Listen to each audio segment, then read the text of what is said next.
大家好，我係2列企業愛心將來精英獎學金嘅得獎人余欣妍。接下來我就向大家分享我9至10月嘅生活報告。喺9月1號，香港同美國都有好大嘅分別。喺香港嘅9月1號係開學嘅大日子，而反而喺美國就放假係勞動節。所以喺嗰日，寄宿家庭都帶我去咗附近嘅動物園參觀。喺嗰度我都見到咗好多香港比較少見嘅動物，就好似 Capybara 同埋長頸鹿咁。我哋甚至係可以買樹葉餵長頸鹿食，同埋我哋都見到咗好多唔同嘅魚同埋雀仔。呢個都係一個好唔同嘅體驗，見到唔同嘅生物。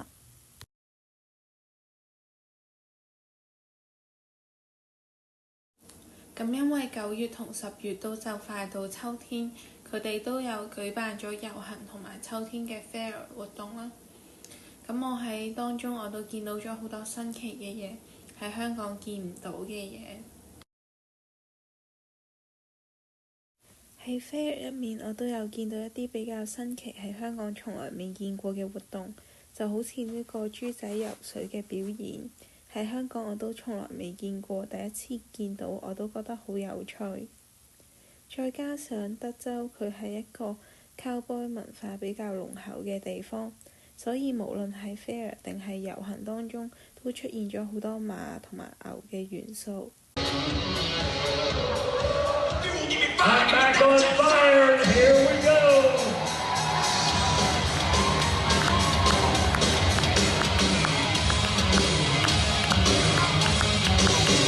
Ladies and gentlemen, tell them what Texas Fair Rodeo sounds like.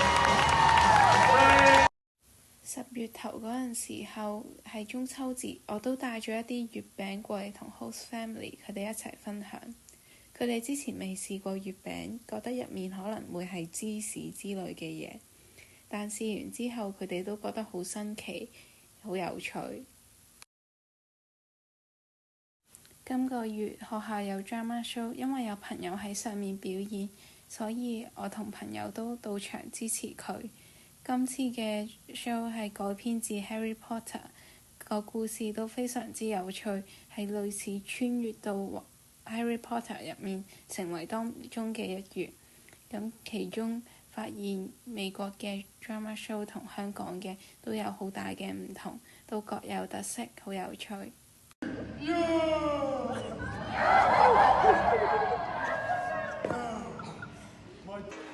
12月都係萬聖節，喺美國呢度佢哋都好注重萬聖節，所以寄宿家庭都帶我去咗一間非常有趣嘅商店。佢1年入面淨係開幾個月，淨係放萬聖節，入面有好多唔同嘅裝飾同埋好巨型嘅飾品，可以俾大家擺喺門口。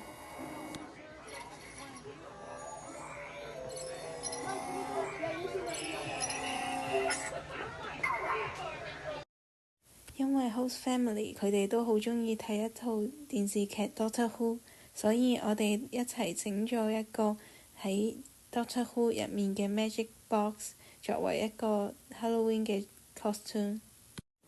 咁我喺呢2個月入面，我都體驗咗好多美國唔同嘅文化，同埋佢哋特有嘅活動。我亦都睇到咗好多同香港唔同嘅嘢，咁令我都感覺到好驚喜同埋好意外。咁我希望喺接下來嘅日子入面，我都可以繼續體驗更加多，同埋向佢哋分享多啲香港嘅文化。